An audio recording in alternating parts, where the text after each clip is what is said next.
All right then, Jason. Welcome to the show. Such a pleasure to have you on here, man. Thank you. Thanks for having me. I appreciate it. And thanks for finishing out your day, with jumping Hey, on the mic with me. So thank you. couldn't imagine a better way to do it. I've been doing loads of digging through your story, trying to think about like what you can bring to this conversation that only you can bring this conversation. There's loads of points that I want to dive into as we go through this. But one of the first things in your story that really stood out to me was your challenge of getting to college and the difficulties around that. It seemed like such a kind of a turning point, and it seemed like such an interesting point in your life. So can you tell that story, please? Yeah, no, I mean, for me, in high school, I was the popular kid. I played a lot of sports. I messed around a lot. I didn't really apply myself. And when I graduated from high school, I applied to several colleges. And I thought I was going to go play sports, and it ended up not working out the way I thought. But when I applied to schools based on my scholastic, right, I didn't get in. I didn't get into the same schools that my peers did, including my wife. And it was heartbreaking, man. It was really one of those moments in life where I had to look at it and be like, these last 4 years of kind of jerking around have kind of like hit a wall where in high school you're kind of just kind of pushed along, pushed along, pushed along. And yeah, some people might have gotten A's and you might have gotten B's or C's, but no one really cared at the time.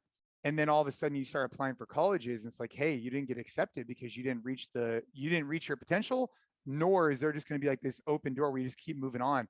So I went to a junior college for 2 years, really got my stuff together and realized that, if I wasn't going to take control of my own future, no one else was going to be there to support me. And junior college really taught me that. I went to a private Catholic high school. Overall, it was great, but they did a lot of hand holding and they really tried to navigate you through this process. And when you get out of that and you go to a junior college, they don't give a shit about you. And I mean, I shouldn't say that. There are some teachers who did, but you're just another number to them. They're not gonna put in the effort unless you're putting in the effort back.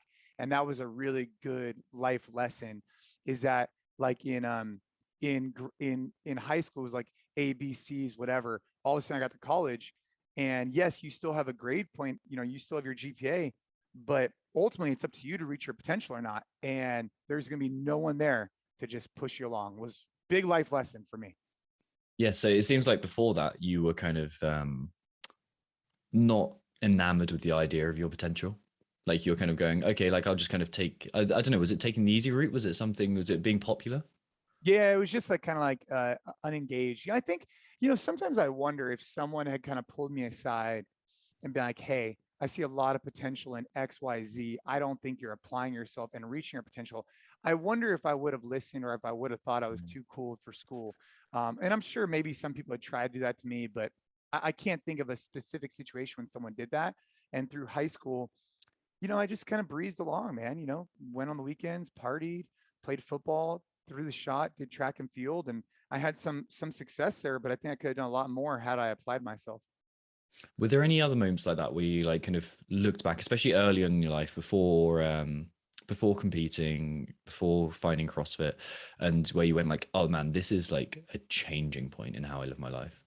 Mm, no, I mean, I think that was the biggest one, right? So I Mm, went growing up, I raced BMX bikes at a pretty high competitive level. And when I got to high school, I had some injuries because of BMX racing, which, in hindsight, I think BMX racing taught me a lot. It was a very nerve-wracking sport. So it really taught you how to control your nerves because you're up on a gate with seven other guys and you're trying to basically come out of that gate as fast as you can to take the first turn. And so it really taught you to kind of be within yourself because mm, anyways, there was some good lessons there. But when I got to high school and I stopped competing in BMX, uh, there wasn't any standout moments prior to high school that like I would say were like pivotal to that. It was really high school and this idea that like the whole time you're kind of like moving on with your peers. And when I graduated from eighth grade, I moved on with my peers to high school. When I mm. graduated from high school, I was thinking I was just going to move on, and that's where it stopped because I didn't qualify. Yeah. What was the change? Like, how did you go, right now, this is how I am changing myself? Or is it more like these are the behaviors that I'm going to perform? I think at the time I just became internally motivated to graduate from the same school my wife was at, and to Mm. not be like a loser. You know, at the time I was working at the traditional health club when I was in high school. I used to work at the front desk on the weekends when I wasn't playing sports, and I was surrounded by some really amazing people.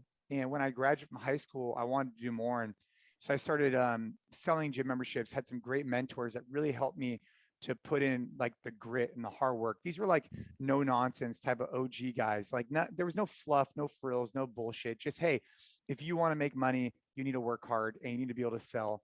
And that also coincided with me not getting accepted into the school I wanted, also got me, you know, wrapped up in this junior college where I could have stayed there for the rest of my life. Mhm.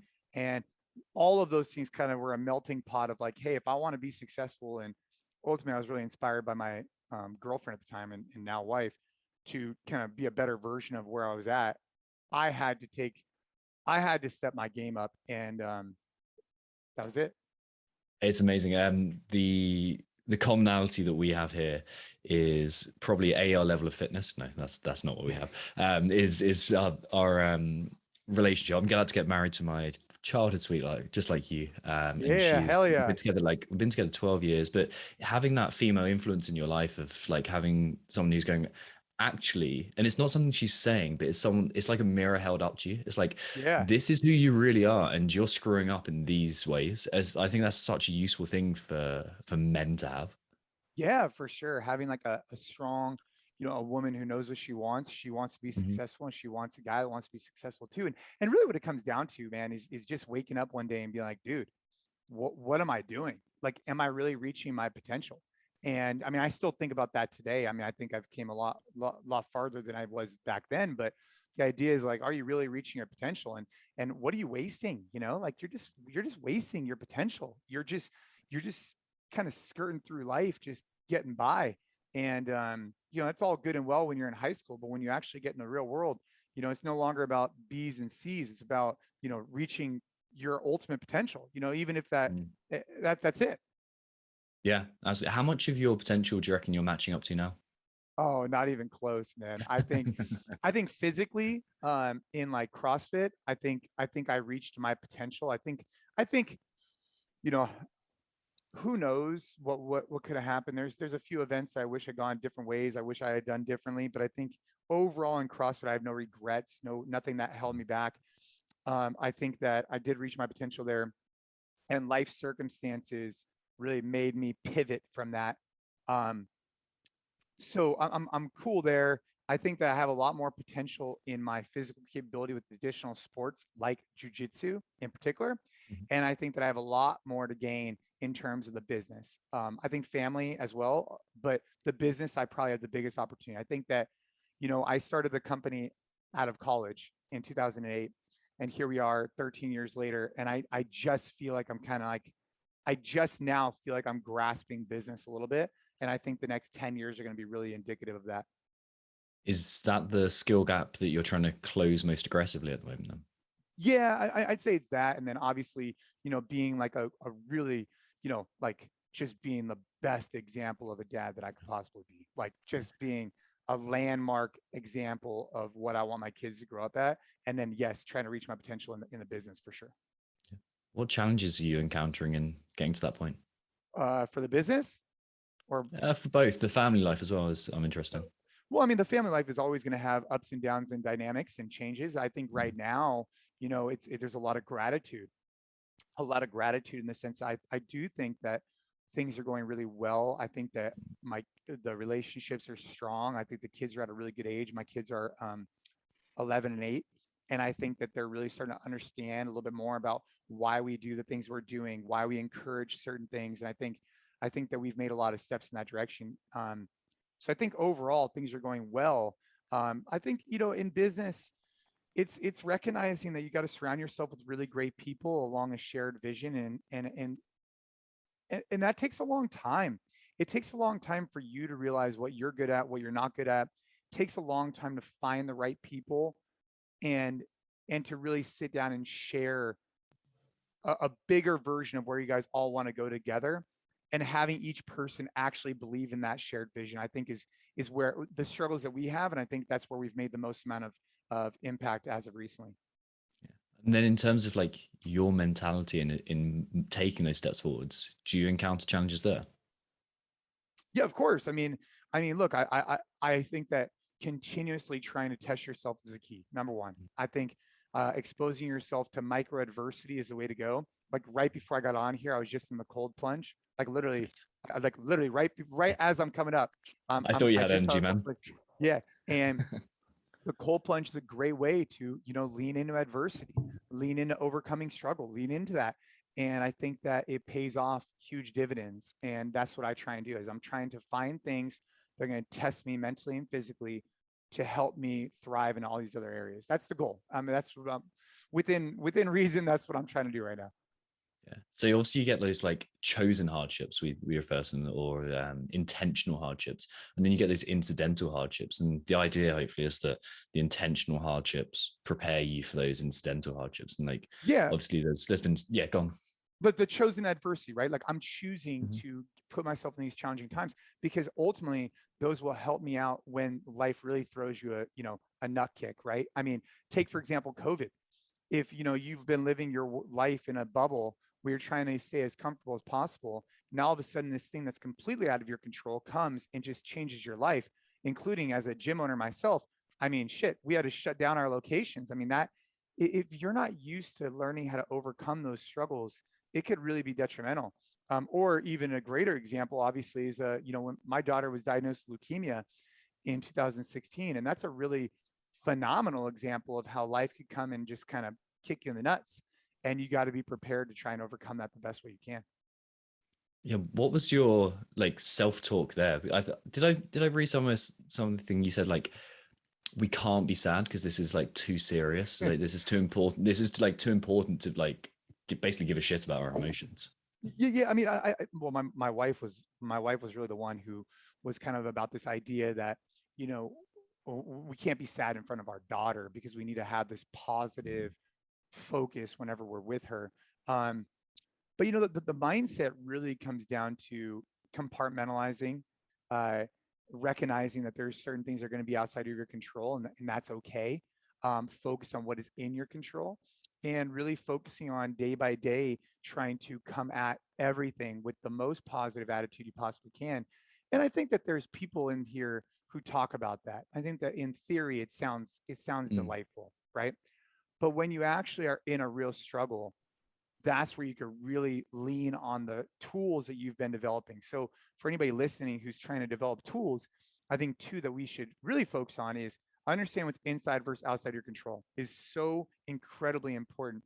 And then recognizing the power of staying positive.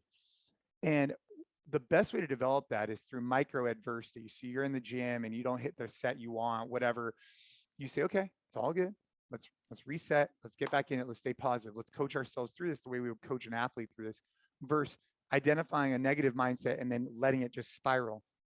And when you develop that in the gym or you develop that in the garage and then you translate that into real life, that's when something really magical happens. And in my particular case, those were two incredibly powerful mindset tools that I used, over the 2.5 years of spending time in the hospital.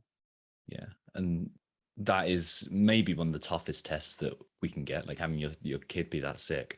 But it's only you're Yeah, only gonna yeah, like I can't even begin to imagine what that's like. It's beyond my imagination. But the only way you're gonna kind of have a fighting chance of coming out with that mentality of like, okay, I'm going to stay positive and I'm going to approach what's in my control, is if you've practiced it time and time and time again. It's that old quote of we don't rise to the level of our expectations, we fall to the levels of our training. And you got to that's right. train that in the whole time, man. Yeah, I mean, I've said this before, but I think the greatest gift that the CrossFit Games actually gave me was not the medals, the money, the sponsors, the fame, all that kind of stuff, whatever. It was the mindset tools of, really having my back up against the wall so many times and learning how to overcome that. When in reality, now that I'm older and I'm more mature and I've gone through some of the life experiences I have, when in reality at the time, that was like the worst thing that's ever happened to you. Let's just say you Mm. pass out an event or you lose or you don't perform to expectations. You have to get back on the and get back at it. And at the time, these are really big compartmentalized things you have to go through. um they're they are micro compared to when you get older and you have real struggles with outside, in family and in life. And I'm forever grateful for the CrossFit Games, because in that sport, which at the time was life, I was able to then take that into life as we moved on, It's like you kind of understood it. You understand it's part of the process after it's been, rather Yeah. than the end goal in itself. Like the only example I've got is, okay, I passed out of some pretty difficult military training. And at the time, that was my world. Like I had to get that green beret there. Like that's what I was trying to earn. However, like it's what that taught me that's been able to apply to the rest of my life that's way more important than the acquisition of that, well, green piece of felt. Yeah, isn't that the funniest thing? Yeah, it's Yeah. like in the moment, right? That's all that matters. And in the Yeah. moment, that's what you think is the goal. But in reality, it's just another step along this very long journey that will help to develop who you are, and the obstacles you could overcome in the future, And I think that's ultimately what they're trying to do in the military as well, is they're trying to set these pillars and these goals, and then through that process, you go through a bunch of challenges and struggles, but then it's the challenges and struggles that then grow you to be a better leader, Mm. a better soldier, a better whatever. You know what I mean? Yeah, and the whole concept of train hard, fight easy. It's like Yeah, you push yourself, you push yourself, you push yourself, and hopefully when it actually counts, it's not going to be as awful. that's right. That's right. Um, so we're talking around what I suppose is the hero's journey. Like you go through these like series of challenges where you're pushed and you encounter your limits, and like just like in Lord of the Rings, where you go through like stage after stage and you go fail and you come so close to failure and it's way bigger and that prepares you for a bigger challenge. Like we're talking around that, but there's also in that there's like kind of mentors and there's people who teach the hero their path of growth. Who's that been in your life? Like Ashley seems like one of them. But Yeah. who else has there been? Yeah. I mean, for sure, her, and I would even add in, like my daughter and our family. They've really taught me a lot. I've had business mentors that have been incredible over the years, for sure. I mean, without question, business mentors have been incredibly powerful. I mean, actually, after I'm done recording with you, I'm going to meet a gentleman and outline some things for him and see his feedback, and just receive feedback and hear a different perspective. I think is really important. But I think when you talk about heroes, and it's the people that can make big impacts on your life, and I think that your close family, if you actually listen. If you listen and you try and learn, those are the ones that made the biggest impact on me, including obviously my own children, right, and my wife. How do you know when you've got to prioritize what you know is right in your heart of hearts compared to what someone who wants the best for you genuine but might not be able to see things from the perspective you have? Well, I think you have to make the decisions on your own, but you need to weigh in with other people's perspectives, because ultimately you're in your own echo chamber. You're in your own. It's a self-fulfilling prophecy. People want to find their own. They want to be right, but Mm. but you could be right and be right more often if you expose yourself to more people with different perspectives on the same situation. Like um, I, I guess, like, take for example, I mean, this is probably most related in business, is if you have a leadership team, you've built up great trust and you really trust each other, and you're all in it for the same reason. We already talked about this. Like, hey, this is our shared vision. We want to get here. We're not at odds with each other. We're not enemies. We're on the same team. But what we need to do is have good communication to decide, hey, I'm coming from this background and this is my opinion, what we should do. Then this person says, I think we should do this. And then together you discuss.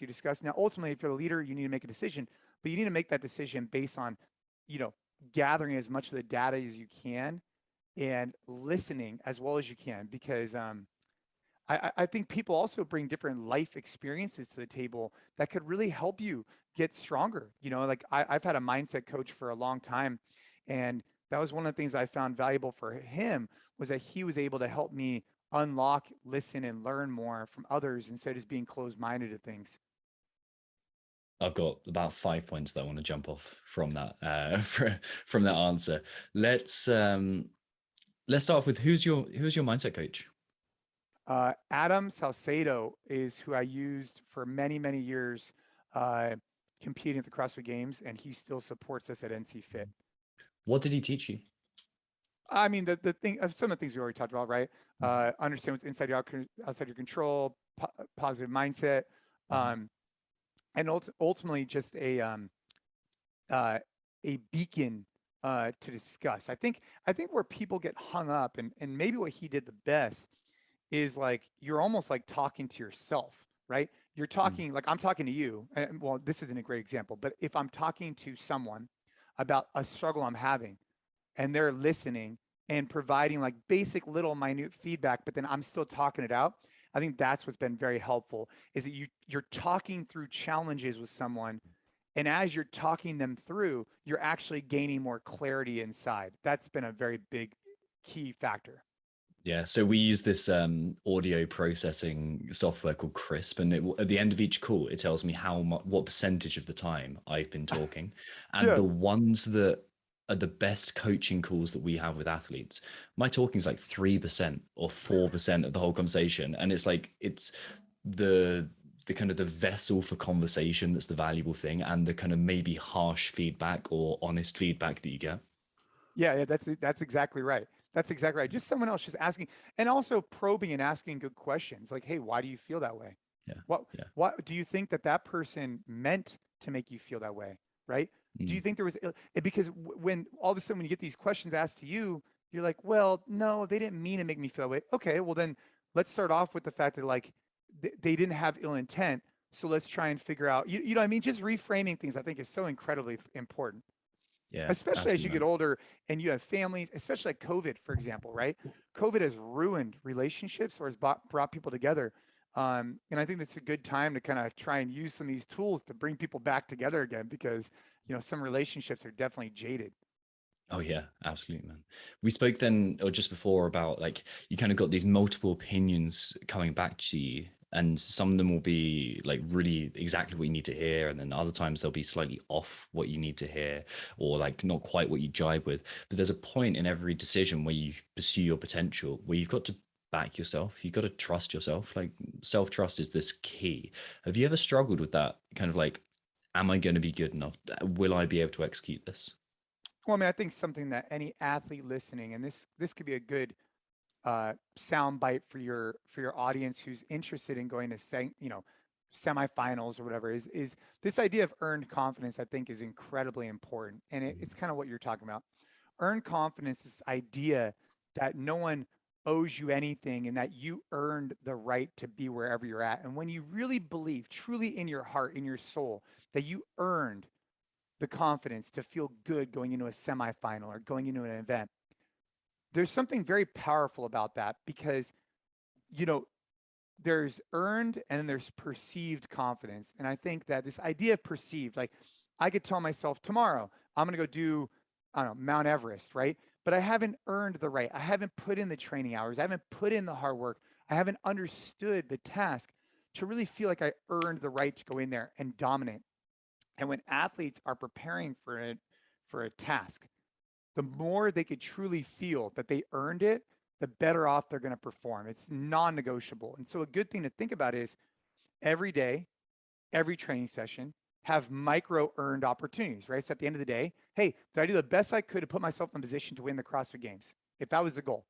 If every day you tell yourself that, then by the time you get there, you've already earned it for days, weeks, years prior, and the work's done. Yeah. That's the way I like to think of it. Yeah, there's the competence equals confidence equation Yeah, is another way of putting that. There's one thing I want to like maybe hash out or push back on a little bit, and it's the sure. idea of like perception is an individual thing, right? So what if we perceive that we are less capable than we actually are, because that's a huge problem that people run into. Like, I'm not good enough, I don't deserve to be here, looking around having a bit of imposter syndrome for the first time on a big stage, for example. They're like, man, like, am I good enough? Like, is this where I should be? Like, I'm recognizing all these names around me, and like, I'm not good enough to be here. Well, that's exactly what I'm talking about. So where I'm going with it is that, for example, let's just use CrossFit as an example. Okay. Mhm. Um, when I would get ready every year for the CrossFit Games, I mean, I competed in the CrossFit Games 8 times. And every year I was, a favorite to perform well because of my years prior. Right. And, but it doesn't matter what outside people think. It doesn't matter what anybody else thinks except for me. I have to be confident in my ability. So I would wear a wristband and said earn. And I'd be sitting on the bus with a bunch of dudes. I'd be like, no one gave me shit.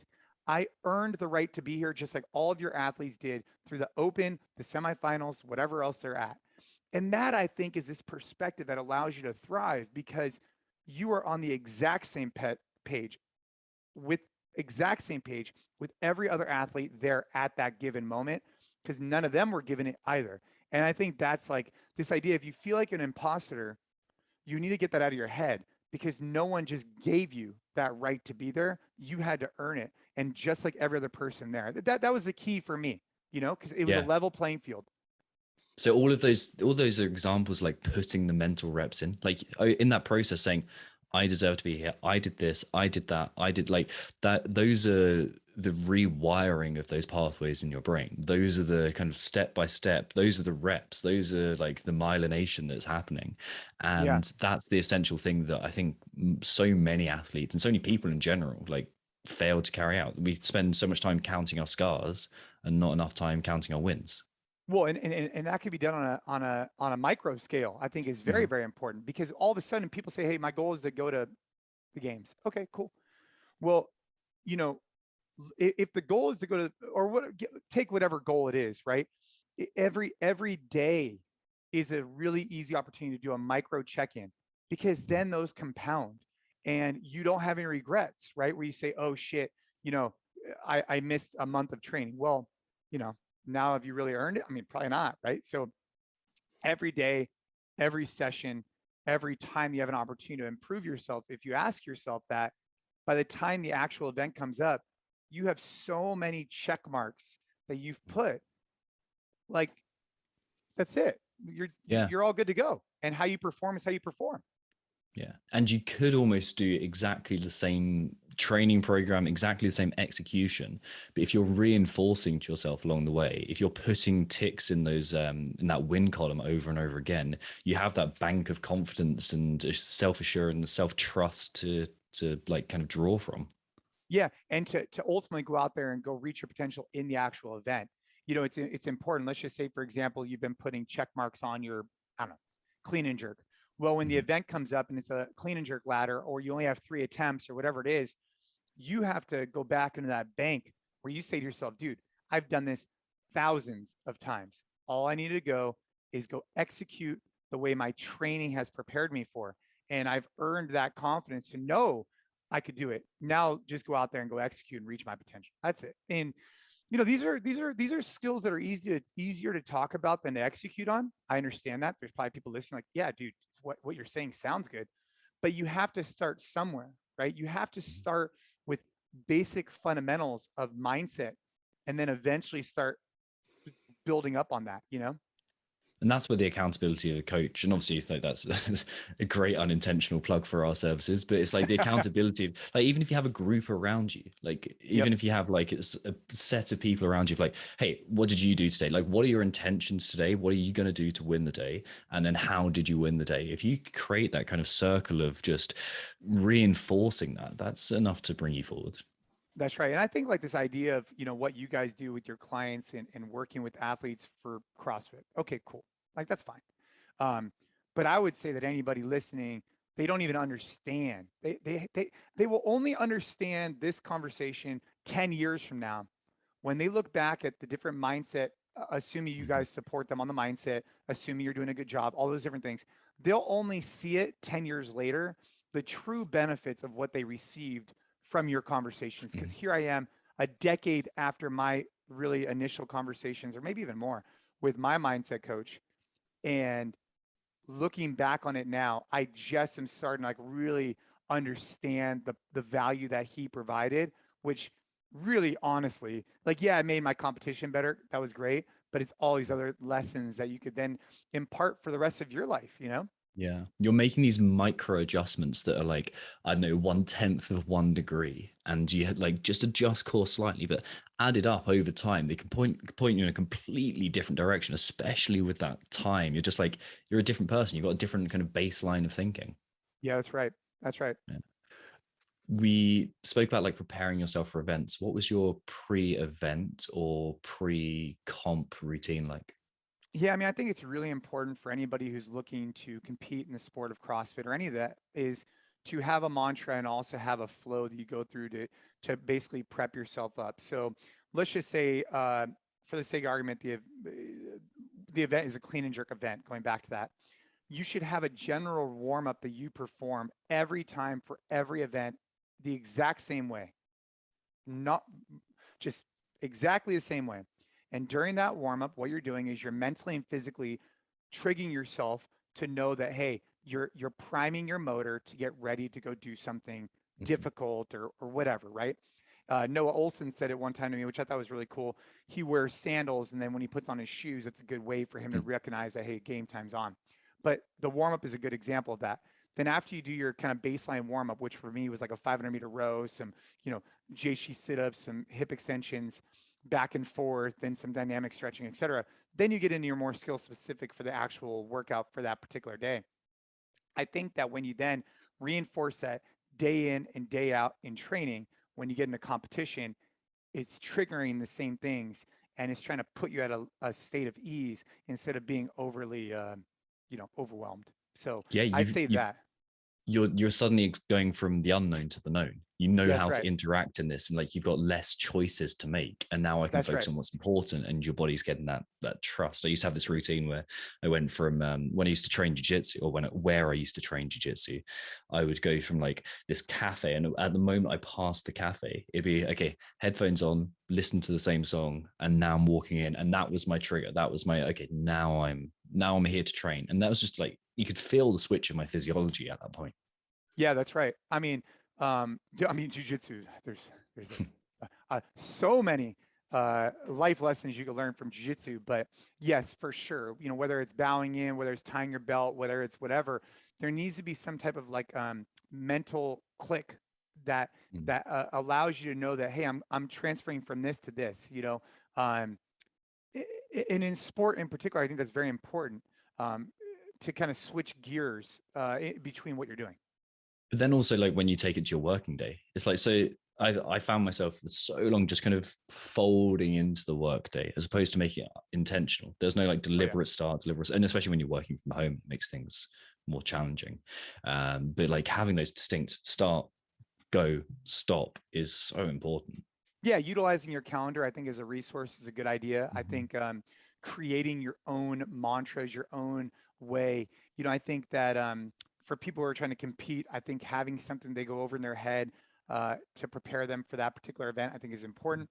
I think that if you're a working professional, as many people are, I think, being able to kind of approach the day with, goals, something you want to accomplish, maybe for that week. What are you trying to get done? And then find things that make you feel good, whether it's a morning ruck or a cold plunge or a cold shower or whatever, and kind of like refocus for what you want to get accomplished. I think is important. Do you mind sharing your mantra? Well, when I was competing, I don't really use this anymore. Is this idea of moving fast and breathing slow? So it's move fast, breathe slow, and I think it relates really well into life, where basically you're saying is like, hey, I want to move fast, I want to move with purpose, I want to get after it, I want to win, right? But I'm gonna breathe slow. And I think the benefit of that is this idea that you want to be in control of your breath. You want to be in control of your actions. You want to be methodical and not reactive.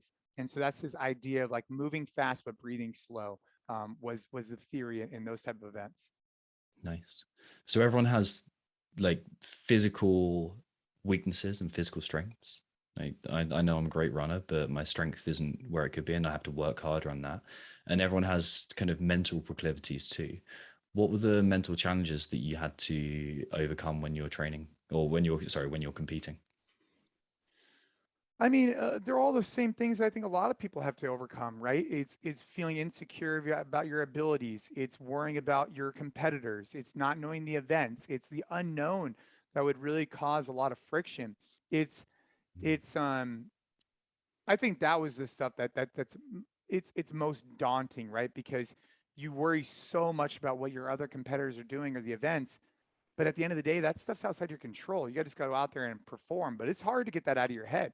it's hard to not worry about what the events are going to be or what your competitors are going to do and just stay within yourself. So those were the biggest struggles that I had. And the times where I performed at my best, it's it's where you're able to focus on the task at hand and stay consistent throughout the week. You know, the CrossFit Games is an endurance event.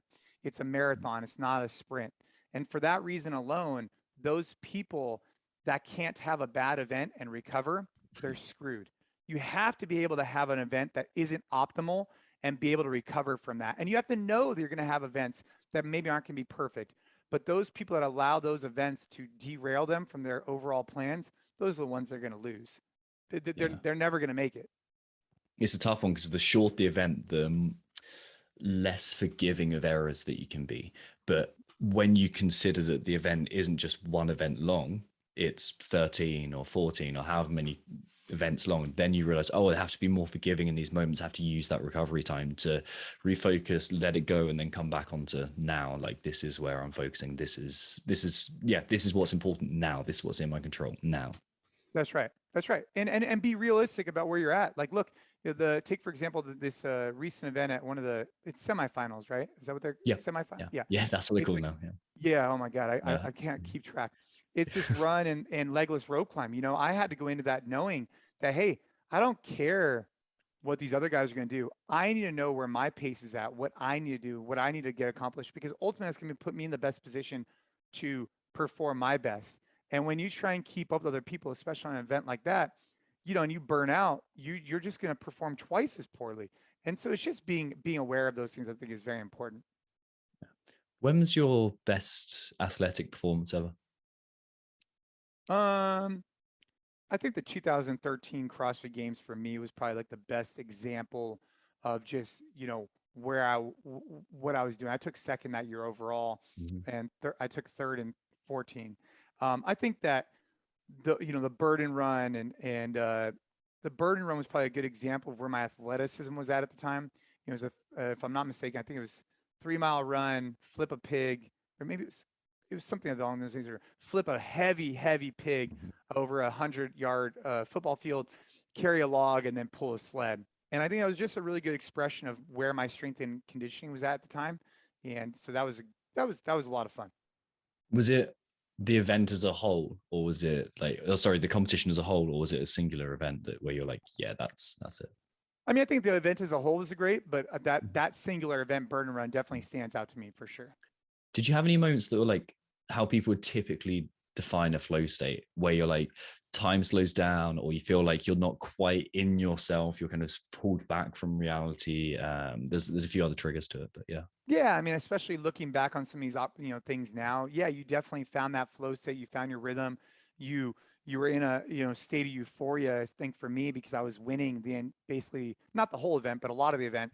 And yeah, you definitely want to find that flow state, and you'll looking back on it again, those are the type of events you work your whole life to compete in, where they just kind of just it all just kind of comes together, that like the half marathon row is another example of that for me. I think there was multiple events that come across the table, but I think the burden run and half marathon row really stand out to me. What did they feel like? I mean, they feel like all your hard work really comes together, especially on events like that, where I knew I was going to win minutes before I actually won. I mean, that's incredible, because you don't normally get that. Basically you barely win by a second, or maybe you take second or third or whatever. But typically if you win barely.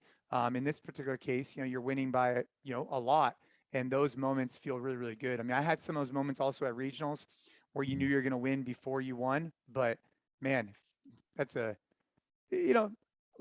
looking back on it too, it's like, it's different now than it was then for me. Then the sport of CrossFit was my life. Yes, we had our business, my family, but I was so dedicated to winning. And those moments meant so much to me. Now that I'm older, I've exposed myself to more sports. My family's growing. It's different now. But back then, at the time, I mean, that's all there was.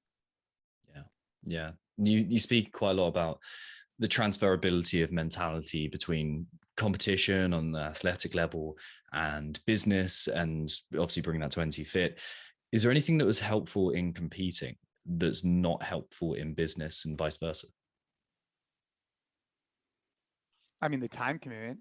I mean, the time commitment to train is not beneficial when you're trying to run a, multinational business. I think that, my training now looks like about 90 minutes a day. And that's where I find good rhythm. I do our NC Fit workouts pretty much every day. And then also incorporate some jujitsu. And if I'm just doing jujitsu and maybe some finisher from NC Fit, or I do vice versa. But yeah, 90 minutes to 2 hours is where I'm at. Back in the day, when you're spending 4 or 5 hours a day training, it's very difficult to run a successful business when I'm spending that much time training.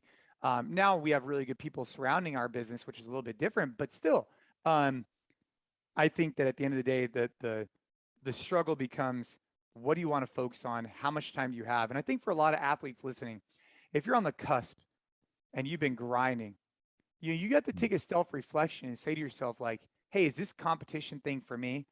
Or should I just use CrossFit or fitness to keep myself healthy and really dedicate this effort that I'm putting into other areas of my life that might help me thrive more in the future?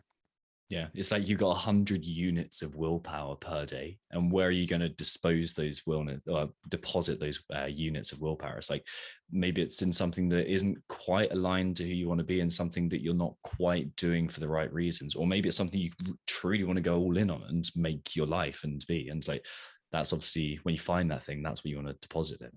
That's right. That's right. So yeah, I think just time's are, an important factor for anybody, because where you put in time and reps, you develop competency in those things. It's just like sport. If you spend a lot of time walking your hands, you're gonna get better at it eventually. But if you're spending 4 hours a day getting better at fitness just to get better at fitness, that's fine. You just need to realize what you're doing and why you're doing it, right? If you want to win the CrossFit Games, you need to spend that much time to get better at the sport of CrossFit because you're trying to be a pro athlete. But if you're spending 4 hours a day, there might be better ways to utilize your time to enhance your overall lifestyle. That's all. Yeah. If your goal is to just, I don't know, be a better dad or be a better partner, or like be a kind of happier version of you, like 4, 5, 6 hours training a day probably isn't the That's best probably way. not where you need to be. No. Probably not. It's probably the way to do the opposite. So it sounds like you're using NC Fit as kind of like a GPP type program, like kind of general health, and still maintain that kind of that edge and preparing you for jiu-jitsu. And then jiu-jitsu is kind of like an expression, right? Yeah, I mean, so if you think about it, I NC Fit has evolved over the years. We went from, a CrossFit based organization to now we've kind of, where we want to continue to move to is where my passions lie, right? So I competed the sport of CrossFit, loved it, still love what they're doing, but it's changed for me. I got introduced to CrossFit in 2006. That's a long time ago. And now I'm more about a fundamental strength conditioning program. I don't really want to snatch. I don't really want to rope climb. I don't really want to muscle up. I don't really want a handstand push up. And I'm okay if you want to, do you? But that's not where I want to go, right? And so NC Fit, we have a Metcon track that's a little bit more GPP focused. We have an NCX track that's just fundamental strength conditioning. You're not going to do full snatches. You're not going to do rope climbs. You're not going to do handstand push-ups. You're just not. And that program is mainly what we use inside our actual brick and mortar gyms.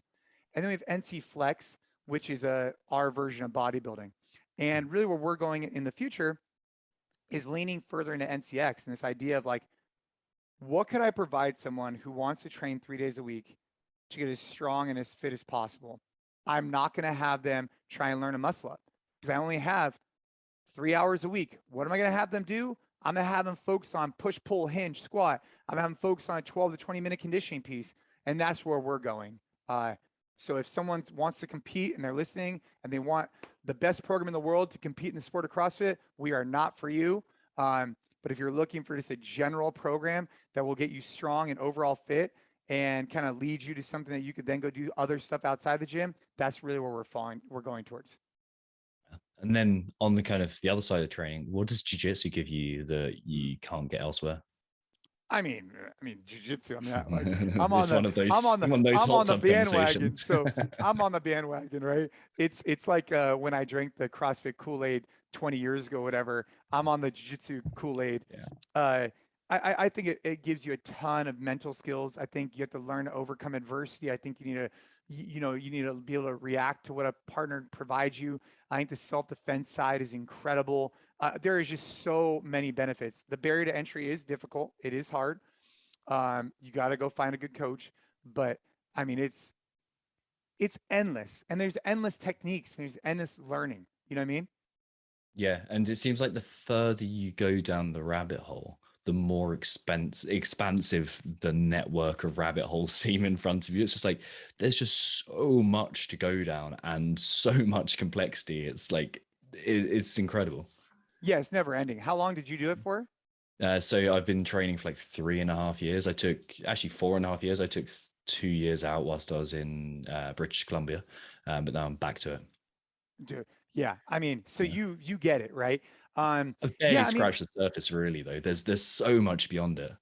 there's so much. I mean, the thing about it is a lot of people loved CrossFit or love because it added this level of complexity to training, the snatching, the Mhm. rope climbing, this, that.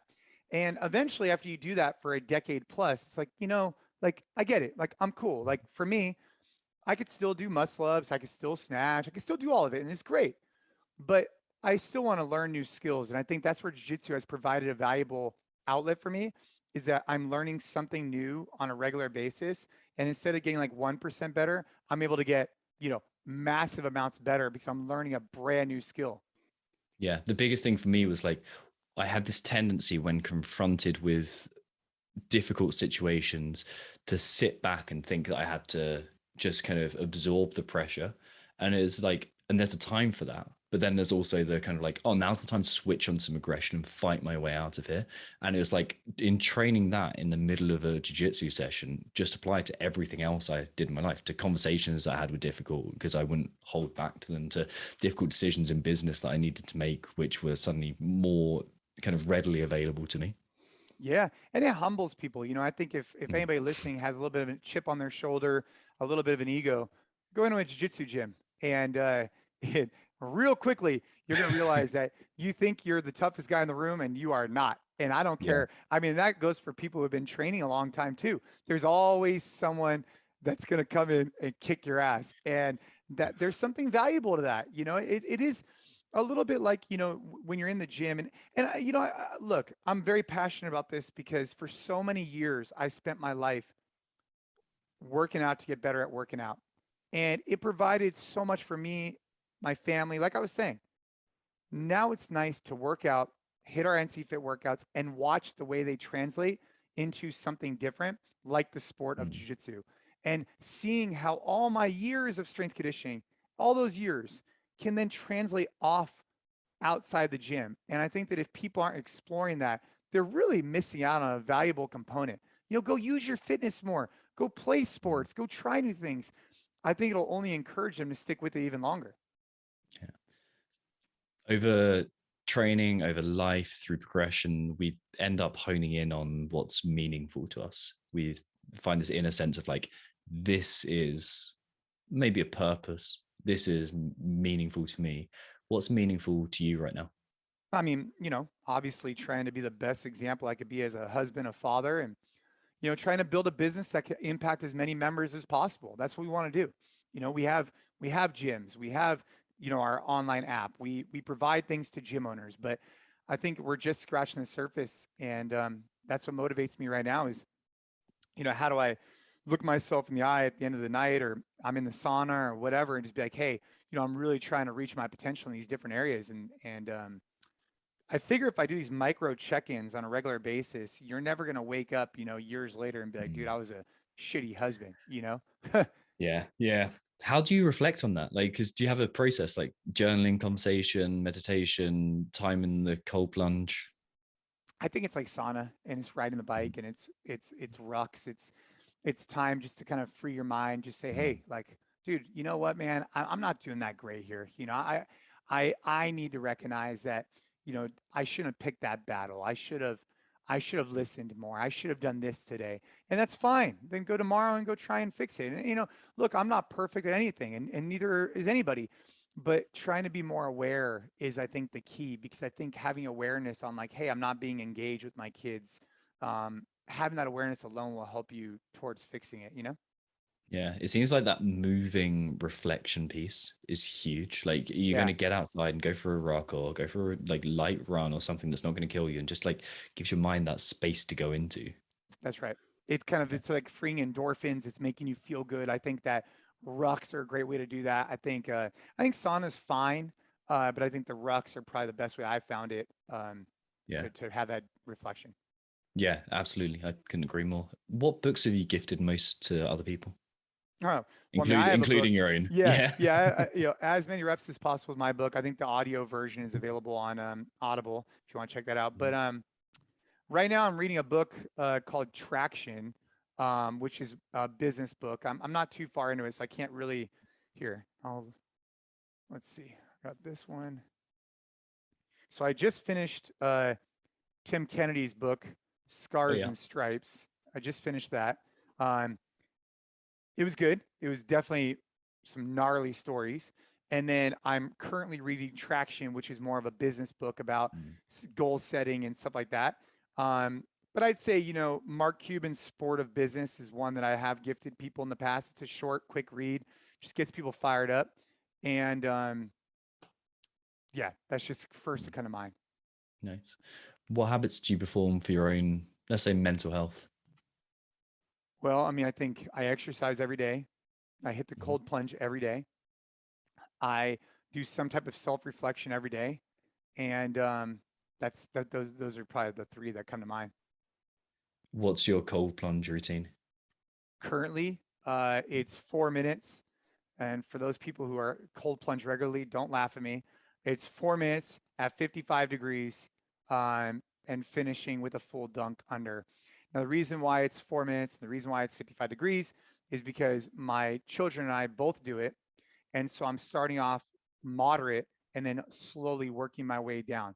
This morning it was 54 degrees for me. But yeah, I'm trying to create a relationship with it where it's something I can consistently do. Yeah, that's that's like people go in there and they're like, oh yeah, I've been nailing it. I just filled up my whole bathtub with ice cubes and I got in for 5 seconds and I hate it and I never did it again. That's the thing. You want to start off and just kind of like Yeah. create this like positive relationship with it. And that's where Mhm. I'm at right now. Yeah, there's something to be said for the fear response that comes up because you like from a physical perspective, you're getting some of the benefit from the fear of the extreme cold. But from the habit formation point of view, it's like minimum effective dose. How can I make this a win easily?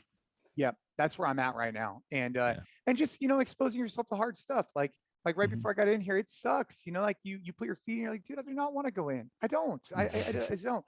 But then when you're done, you feel like you accomplished something. And it's so short, right? 3, 4, 5 minutes. I mean, you're in and out. So, cold shower is another option for you. What a good thing to teach your daughters as well and an example to set. Oh man, the greatest thing that I could teach my kids, I think, I mean, aside from like how to treat others and things of that nature, Mhm. are are exposing them to small bouts of adversity and struggle. Look, people can say what they want, but this world is not easy. This world is going to be difficult. It's going to come with a lot of challenges, and we can only shelter our children so much. And I think we need to expose them as much as possible to as many hard things as we possibly can within reason. And the cold is a great example. Workouts are a great example. Rucks are a great example. Sport is a great example of learning how to win, learning how to lose, learning how to overcome. And I think if we could start that at a young age, I think it just continues to build on each other.